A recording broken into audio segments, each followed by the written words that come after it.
Hey there, welcome back to MetFlex and Chill. This is your host, Rachel Gregory, and today is a Q&A episode. I love Q&A episodes. So these questions are coming from both Instagram and from my Friday Flex newsletter responses or my weekly newsletter responses. If you're not signed up for the Friday Flex, you should be. You can sign up at the link in the show notes, or you can go to metflexlife.com/newsletter to sign up there. And I don't have any other announcements today, so let's jump right into it.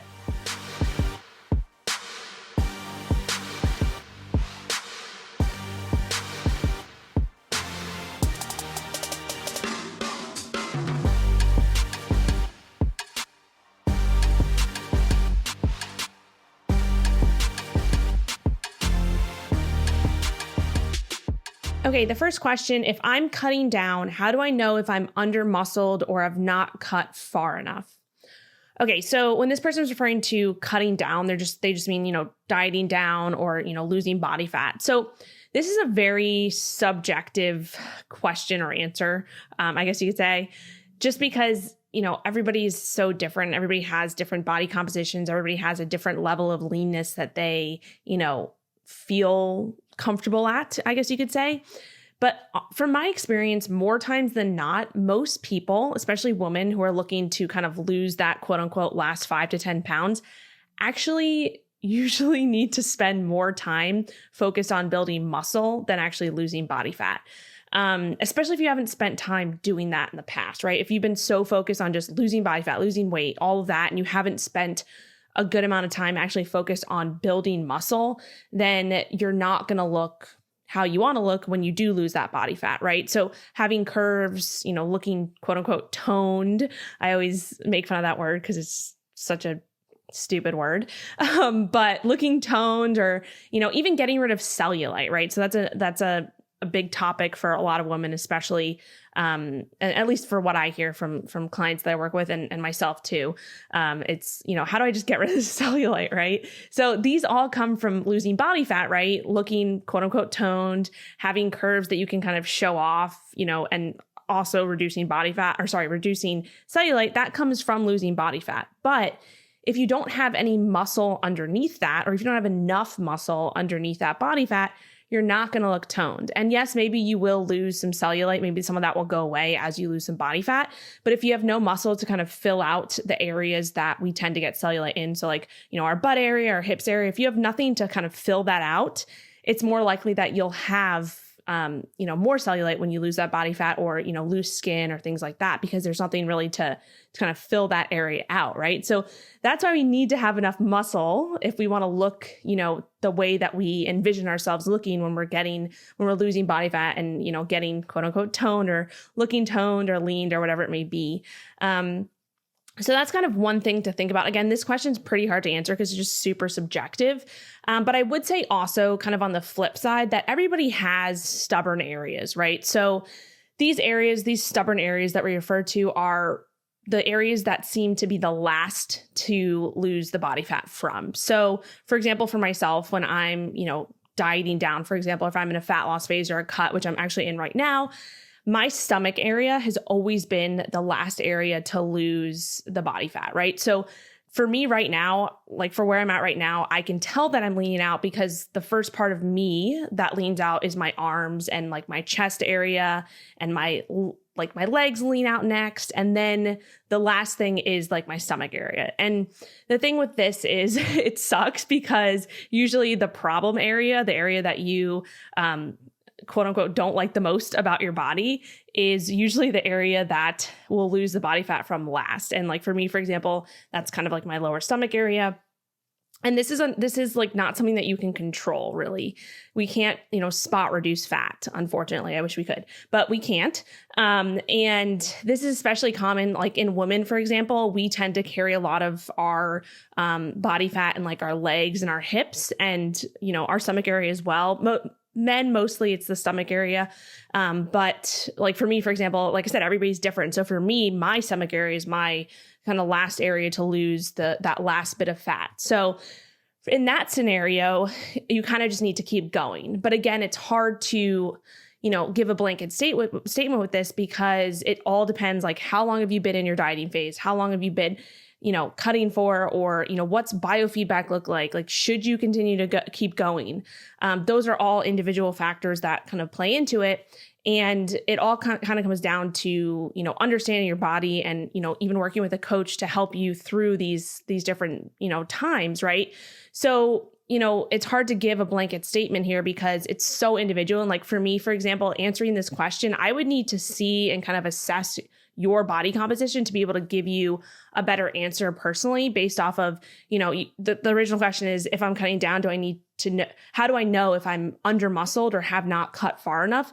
Again, it's very subjective. So I would need to kind of see your body composition, literally like see pictures of it and give you and kind of see an idea of kind of where you're at in terms of, how much muscle I can see, how much body fat I can see, all of that, because that's going to play into, okay, yes, we can, continue to cut down further, continue to diet down and lose some more weight. And it's just kind of, or lose some more body fat. And really your problem area will come off, quote unquote, like the body fat will come off of that area. It's just going to take patience and time. Because that's kind of the last area that your body wants to lose it from.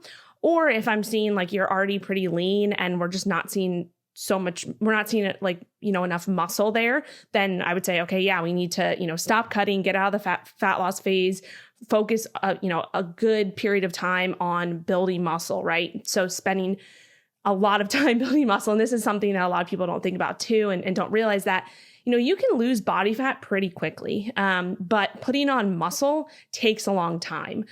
So I kind of, I've talked about this in previous podcasts, but recently I came off of an 8-month building phase, 8 months. And I am now into I think I'm starting what week are we in now? I think I'm 10 or 11 weeks into my dieting phase, and I've already cut down significantly, and that's almost about 3 months. So the time that it takes to lose body fat is actually a lot less time than it takes to put on muscle mass. I don't have like a specific number, but I would say like 3 times or 4 times the amount of time you spend building muscle, that's the time that, like, less than that is the time that you spend losing body fat. So let me rephrase that. So the amount of time you spend building muscle, say you spend, a year building muscle, right? And you do put on a little bit of body fat with that muscle, then okay, we can actually lose a significant amount of the body fat you put on in about 3 months, which is about a fourth of that time. And that's something to realize. Like, you have to, with building muscle, you have to spend time, and you have to be patient with it. And you have to kind of understand that there's going to be a little bit of body fat that comes with it, but you can lose that body fat pretty quickly. So anyway, now I'm getting down a different rabbit hole, but for this question, again, it's super subjective, but I would say that it does depend on, the individual. It depends on how much muscle you already have. And I would say, also just realize that if you have a stubborn area that you've been dieting for a while, and, you're losing in all different areas, but it's just like, for example, for me, my stomach is taking longer to quote unquote lose the body fat from. In that scenario, you might have to just be a little bit more patient and, go a little bit more further, and it will come off as time goes on, as you get further along into the deficit. It just takes patience, unfortunately. So yeah, that would be my answer to that question. Okay, next question. I hurt my shoulder. Do I rest my arms or work around it? Recovery may take a while. Okay, so first and foremost, I would just make sure, if this is something that's been lingering for a little while now, like maybe over a week or 2 weeks, definitely get it checked out by a professional, just to make sure that it's, not something that needs further attention, right? So if you get it checked out and you are cleared to train maybe the other side of your body, the uninjured side or lower body, then you can do that. And there are ways to go about that, which I'm going to discuss in a few minutes. The biggest thing is just the first thing would be, if you are cleared to train the other side of your shoulder, right? Your other arm and your lower body. The biggest thing is to find movements that don't bother you, right? That's the most practical thing. Test it out, test things and see, like, if it aggravates your shoulder, if it doesn't. And then also just, I would say, even focusing on, building up your lower body a little bit more during this time that your shoulder's recovering. That might, be a good option, focusing a little bit more on lower body movements. And there are obviously lower body movements that you probably wouldn't want to be doing because they will involve your shoulder as well. So for example, like barbell back squats, front squats, you have to have some shoulder stability, as the bar's laying, especially with front squats, as the bar's laying on your shoulder or your back. And then obviously your hands are going to be in a certain position that might aggravate that. So I would probably avoid those, like back squats and front squats, with even dumbbells too, like up on your shoulders. But there are a few movements, especially lower body, that you can do. So a few examples would be, lunges. So body weight lunges, or even just holding dumbbells at your sides. You can do split squats. So when you have an injury to whether it's, your upper body or lower body, thinking about training the uninjured side can be beneficial, and doing that can be beneficial. I'm going to talk about that in a second. But in terms of lower body movement, so doing split squats, you could even just hold dumbbells at your side or just do body weight. You can also try doing squats potentially with a safety bar. And if you haven't heard of a safety bar, it's basically just a big, scary looking bar. It's not scary looking, but I feel like I use this a lot in my gym, and I haven't seen that many people use it. And I feel like they might just be a little bit intimidated by it, but it's actually a really cool piece of equipment. So if you want to know what it looks like, just Google safety bar for squats and it'll pop up. But it's a bar that has pads around it, and then the handles come out in front of you. So it puts you in a better position to kind of hold the bar. And you can actually use this without even holding the handles. So for example, when I do safety bar split squats, I do like hand supported safety bar split squats. So I'm holding the rig, like the squat rig, and I'm putting my foot on up on a bench or a roller behind me, and I'm doing split squats with weight on on the safety bar, but I'm actually holding the bar, because you can stabilize pretty well once you do have weight on there as well. So anyway, now I'm going down the rabbit hole of how I do safety bar split squats, but that can be an option. However, obviously the heavier you load that up, it's going to add more stress to your upper back, and potentially your shoulders. So you just want to, be careful with that, of course. But that's another option. I would say start with just split squats themselves, body weight, and then maybe holding dumbbells. And then if you want to progress towards that safety bar, it might be an option. And then other things like, for example, leg press, where you're obviously not using your upper body at all. So doing, different variations of leg presses, hip thrusts, that's a great one as well. You're not really using, any upper body in there except obviously core stabilization. But like your shoulders are not really doing any work there. You could do hip thrusts with a regular barbell, or even in the Smith machine. That might be an option. A few other lower body movements would be like glute ham raise, or, like a 45-degree hyperextension. That is not using any shoulders at all. And then maybe some other accessory work, for your lower body, like leg press, I already said leg press, leg curls, leg extensions, things like that, where you just literally have no upper body involvement. So that could be an option, right? That would be kind of the first thing to think about. Okay, maybe I'll focus this time on just building up my lower body a little bit more, and doing the things that I know that I can do with that. And the next thing I would think about is actually training the uninjured side. We have actually pretty good amount of research that shows that you can actually make strength gains from training the uninjured side that actually translate over to the injured side. And this is what we call, it has different names, but if you, Google it, or if you've heard of it, you might have heard of cross education or the cross training effect. And this is basically, by training the uninjured side, you can actually enhance the neurological pathways that occur in those specific muscle groups that you're training on that uninjured side that can actually translate to the injured side. So we do have some studies that actually show that you can increase strength in the untrained you can increase strength in the injured or untrained limb by up to 10% by training the opposite limb or the, uninjured side. And obviously you'll of course make greater, improvements and gains in the side that you're actually training, but some of those benefits will actually transfer to that uninjured side, which obviously is beneficial, right? So this is, we do have a good amount of research on this, and I'm going to link some of the research studies that I found in the show notes if you're interested in reading more about this. But the biggest thing here with training, if you have an injury, so a shoulder injury, and if you're going to train the uninjured side, you just want to make sure that you're being very smart and careful about this, because you don't want to do anything that's going to prolong the recovery of that uninjured side, right? So you just want to be smart. You want to, like I said, choose exercises that are good for you, right? Everybody's different. Everybody has different injuries and things like that, and different things that aggravate them. And then I would also, of course, just make sure that you check in with your professional, your doctor, whoever's evaluating you, and make sure that it's okay that, or they recommend that you train that uninjured side, or that they give you kind of the okay to do that.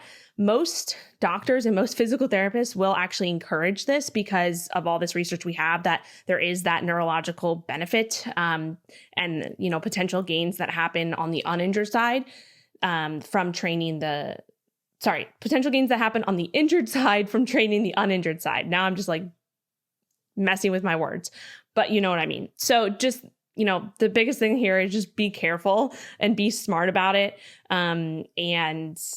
So that's kind of how I would go about that. And actually also I did come across when I was doing a little bit more research into this, I came across a recent study from 2020 that actually compared, this is getting a little bit deeper into it, but it compared the concentric versus the eccentric training of an uninjured limb to an injured limb, and the differences between training them in the concentric, or emphasizing the training in the concentric, which is if you think about picking up a dumbbell and curling the dumbbell, that's the concentric. The eccentric is like the lowering phase. So if you're lowering the dumbbell back down, same, you can think about this with a squat. So the concentric part of the squat, or the eccentric part of the squat, is the lowering of the squat. So you have the bar on your back and you're lowering down into the squat position. That's the eccentric. And then when you come back up, that's more the concentric movement.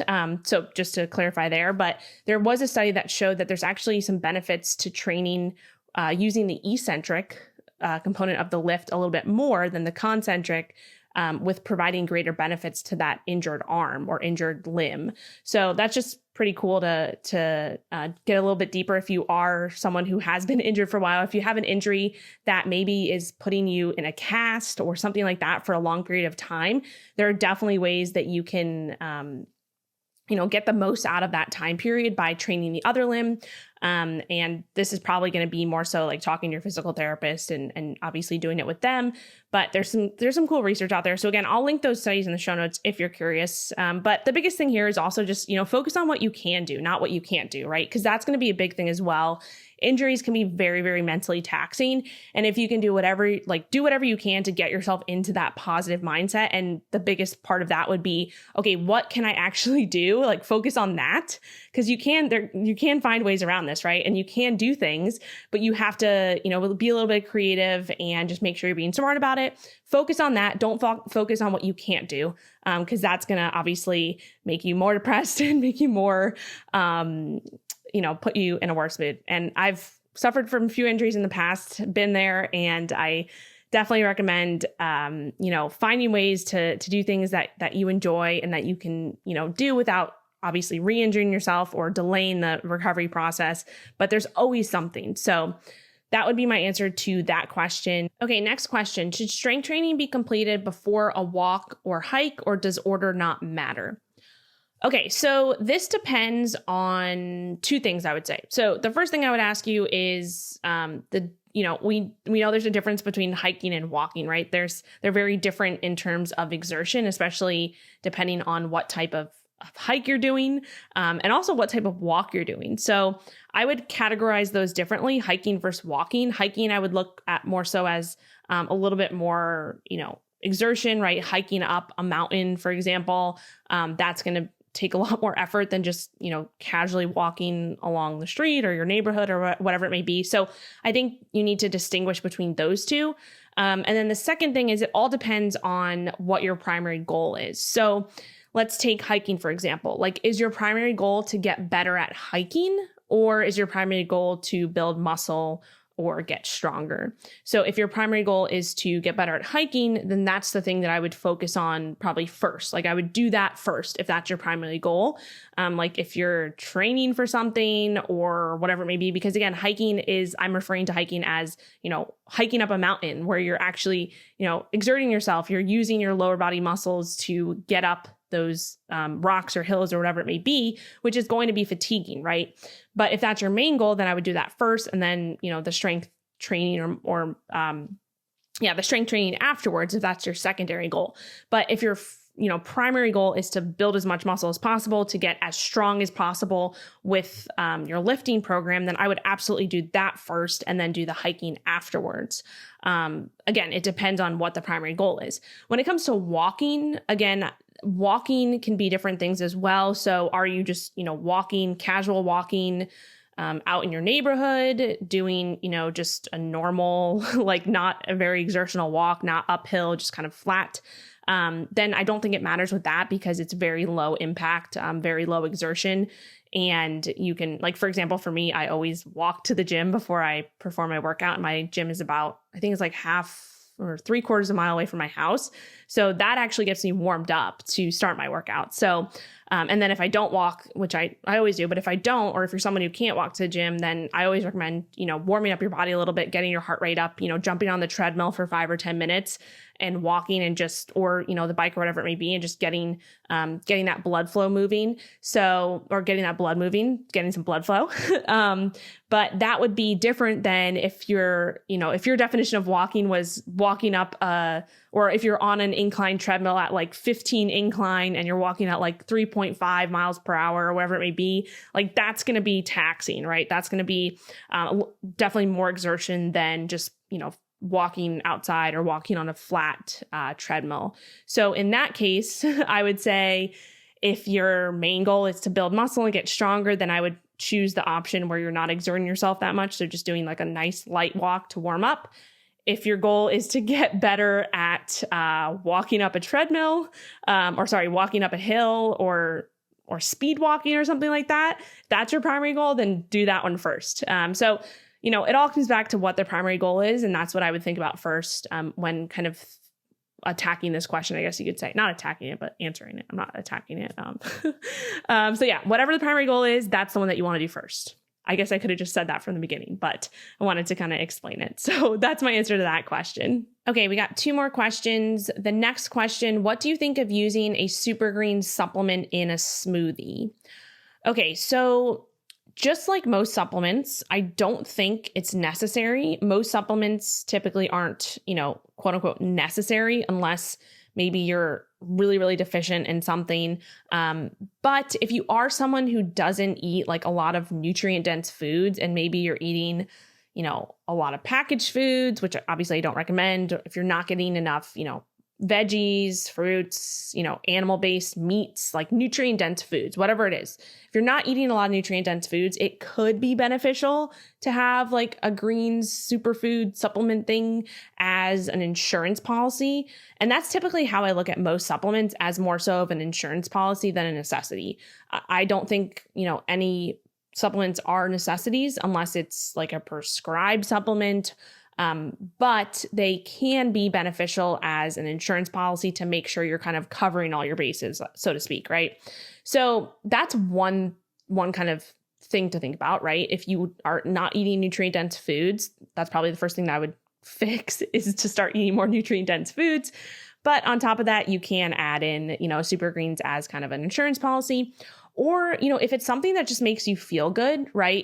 If you're doing this in the morning, like say you make a smoothie every morning, it's part of your routine, you want to add, super greens powder to it, or if you just want to drink like a super greens drink in the morning and that just makes you feel good and starts your day off in kind of a good, mindset or just in a good way, then that's totally fine. And I would totally do that. If it's something that just starts your day off kind of in a healthy, quote unquote way. Not saying that you need super greens or they're not, anything magic, but they do, if you get a good one, they will be packed with some nutrients that you might not be getting from other sources, especially some of the, nutrients that we might not be getting from, our typical fruits and veggies, right? So some of the super green supplements have, unconventional quote unquote superfoods in them that you might not get from like your average, veggie. So that could be another thing to think about. But the other thing too is that most green supplements taste like absolute crap, at least most of the ones that I've had in the past.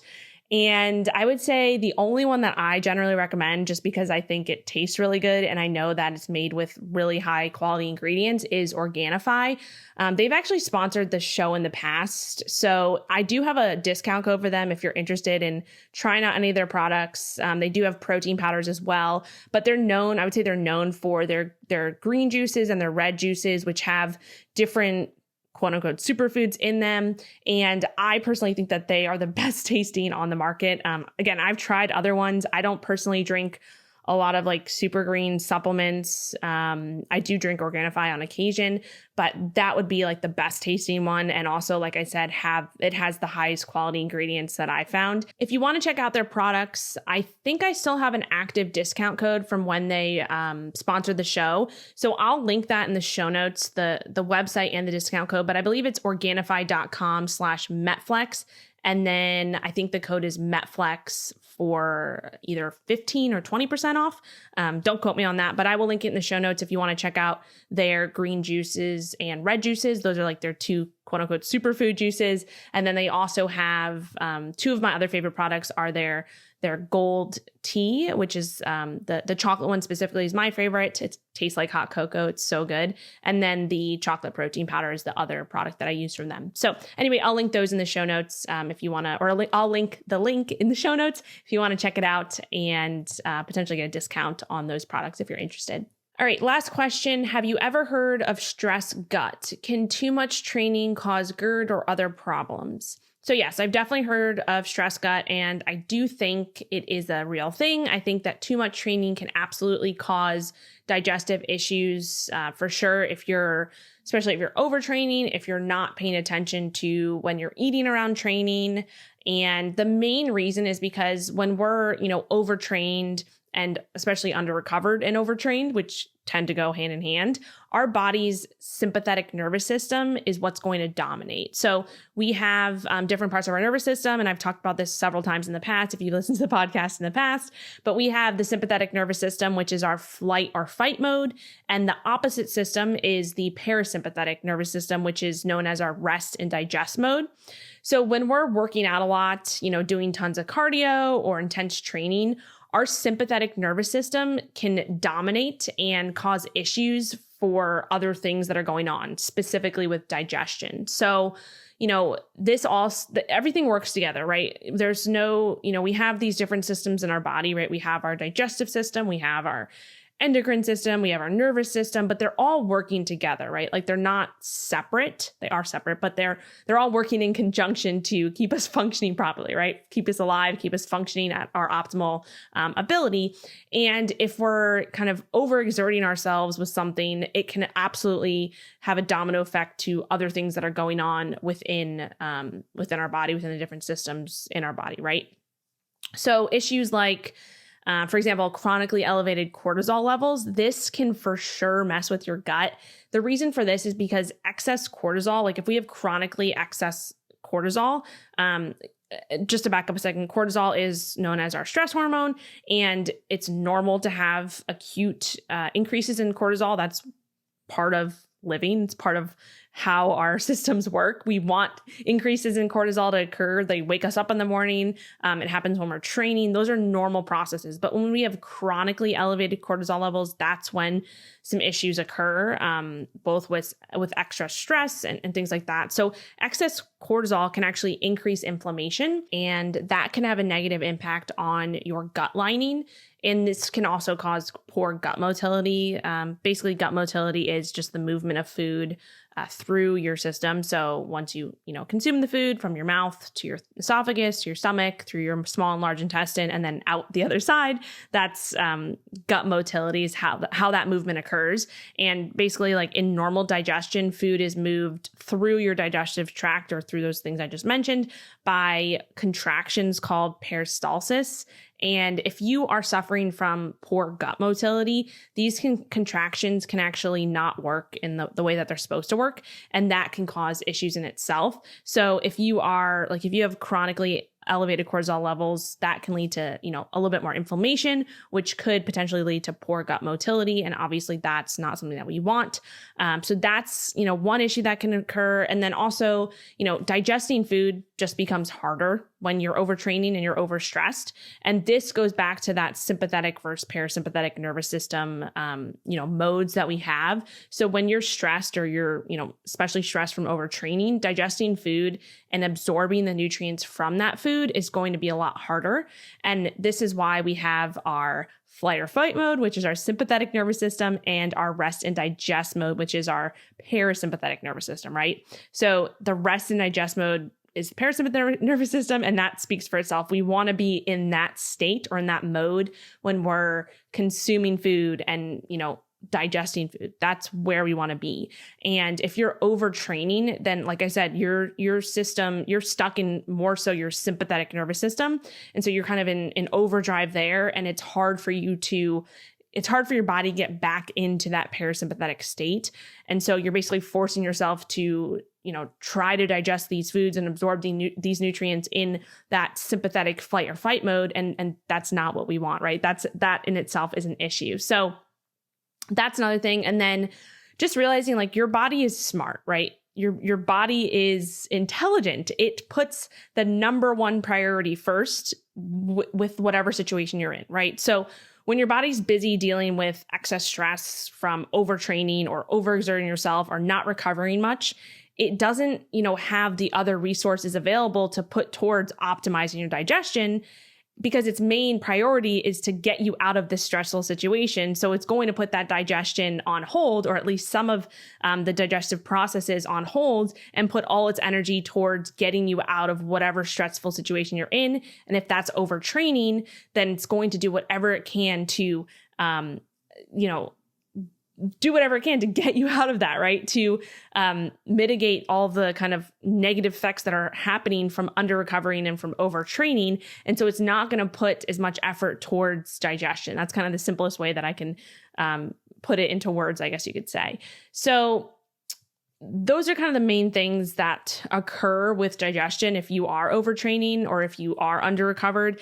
And unfortunately, this is actually very, very common for a lot of people, especially nowadays in our, environment. It's always like go, go, go, go, go, eat, while you're on a call, or I guess eat while you're on a call, but some people are eating while they're on their Zoom calls nowadays, right? They're eating lunch in their Zoom meetings, or you're, standing up and eating, or you're in the car, or you're whatever, you're on the go, and you're just in this go, go, go mode, and you're trying to digest food while you're doing that. That's not a good situation. You want to be in a rest and digest state. You want to be sitting down, not scrolling through social media. I know it's easier said than done. Like, I still struggle with this a lot, but it can make a huge difference. Like chewing your food, spending time actually chewing your food and slowing down, like those little things can make a big difference if you are aware of them, right? Just becoming aware of them and like making it a point to sit down and, actually focus on digesting your food and chewing your food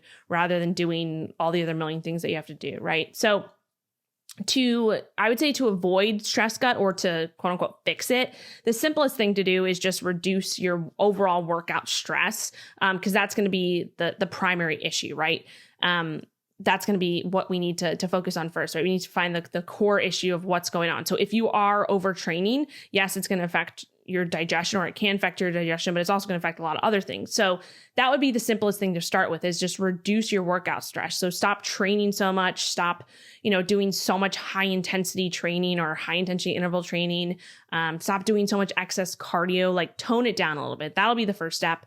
The next step would be incorporating more like parasympathetic activities. So whatever the activities are that can get you into that rest mode, or that rest and digest mode. So things like, yoga, walking, anything that's stress reducing for you, right? Everybody has their own kind of ways that they, mitigate stress. So whatever that may be, and maybe that means, if you're training 6 days a week, okay, let's back off 6 days a week. Maybe we go to 4 days or 3 days. And maybe if you're someone who is, that type A go, go, go personality, maybe you do like a yoga session instead of your 6th day of training, or maybe you do like a long walk instead. That's going to be a lot more advantageous to get you out of that kind of dominant sympathetic nervous system mode, right? The other thing would be pay closer attention to your eating routine, right? So make sure you're putting yourself in the most optimal situation for digestion. I talked about this before. And this is where PreWorkout Nutrition comes into play a lot. And I talk about this a lot. PreWorkout just means around your workout. So like your pre-workout meal and your post-workout meal.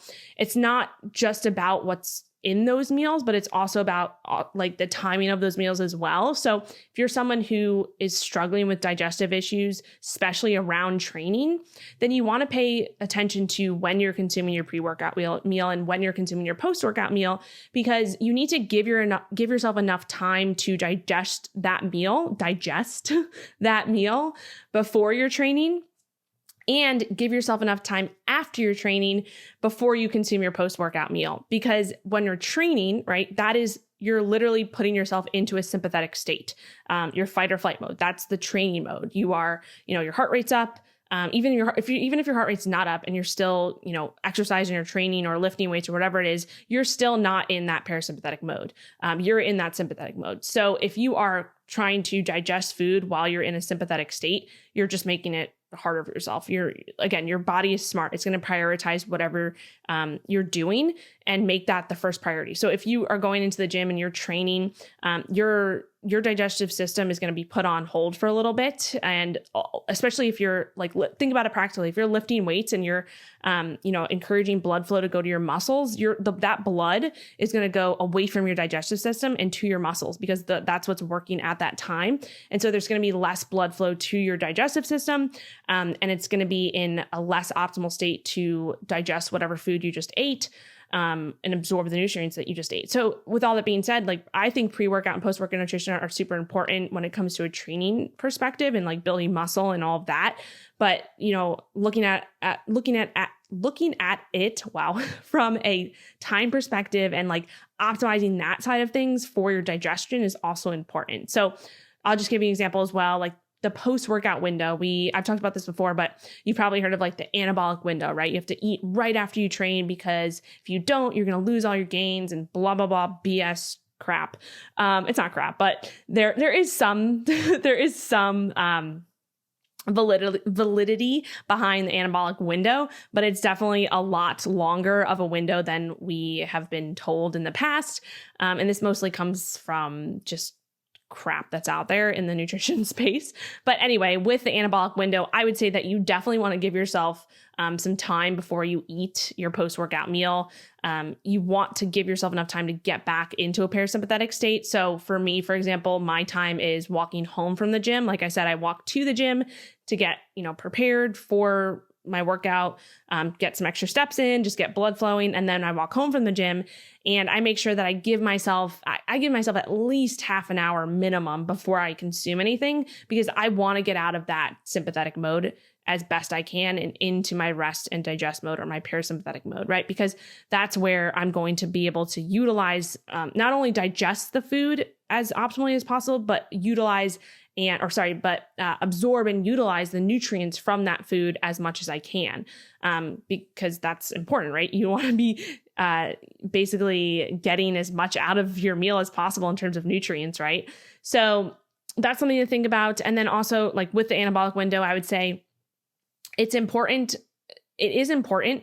You don't want to be, especially if your goal is to build muscle and, optimize your body composition and all of that. I wouldn't say that you should train and then not eat for 4 hours. There is some window there, but I would say it's more so that 2-hour window or 3-hour window. And then it also depends on your pre-workout nutrition, right? So what did you consume pre-workout? Because if you went into your training fasted, then I would say that the post-workout nutrition is much more important than if you went into your training with something in your system, right? Especially with protein, right? If you went into your training having, a good bolus of protein, an hour or 2 hours before, then, you have a little bit more wiggle room after that training session, versus if you train first thing in the morning and you haven't eaten anything for, 8 to 12 hours or whatever it may be, then that post-workout window is probably going to be more important just from a practical standpoint, right? So those are just things to think about. But the biggest thing here is just get into that parasympathetic state for post-training, and then just give yourself enough time to digest your meals pre-training or whatever it may be pre-training. And then there's also, different ways to go about your pre-workout nutrition to make sure that you're optimizing it in terms of like, if you are eating closer to your workout, like if you want to have like a small snack, then there's ways that you can go about doing that and optimize that by having faster digesting foods, right? So like faster digesting carbs or protein or whatever it may be, maybe not having as much fat because we know fat slows down the digestive process, all that jazz. So that's more into like the pre-workout, post-workout conversation in terms of nutrition. I did record a podcast on that a while back, so I will link that in the show notes. And I also recorded a few other podcasts kind of talking about a little bit more about digestion and some common causes of bloating. What else was in there? I think we had a podcast specifically about gut health, so I'll link that as well. So I'll link a few of those in the show notes if you want to check them out. But yeah, that would be my answer to that question. I definitely think stress gut is a thing. And I think that overtraining is something that's a lot more common than we think. And I think it affects a lot more of the systems in our body that we actually think. So anyway, that's my response to that question. Hope that made sense. And that is all we have today in terms of questions. I don't have any announcements today. The only thing is if you're interested in signing up for my newsletter, you can get on the list. I promise I won't spam you. It's just my weekly newsletter where I share things that I'm interested in. I share podcasts that have gone out that week, recipes, just a bunch of different stuff. So you can go to metflexlife.com/newsletter, check that out if you're interested and sign up. And yeah, that's all I got. All right, I'll chat with you next time.